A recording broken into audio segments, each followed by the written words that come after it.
देखिए, जिस प्रकार से रिजल्ट आए, महाराष्ट्र के रिजल्ट देखो और बिहार के रिजल्ट,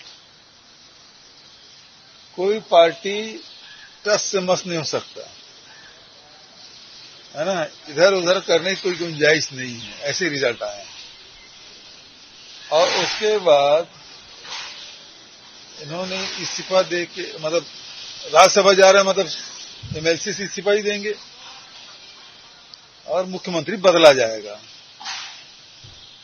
तो ये शुरू से ही जो उनकी रणनीति थी बीजेपी की, नीतीश कुमार को मुख्यमंत्री चेहरा मानने से उन्होंने इनकार कर दिया था बिहार चुनाव के समय। उसी समय से स्पष्ट हो गया था कि ये इनको मुख्यमंत्री नहीं रहने देंगे।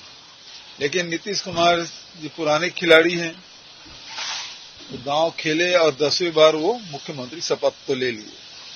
लेकिन अब फिर से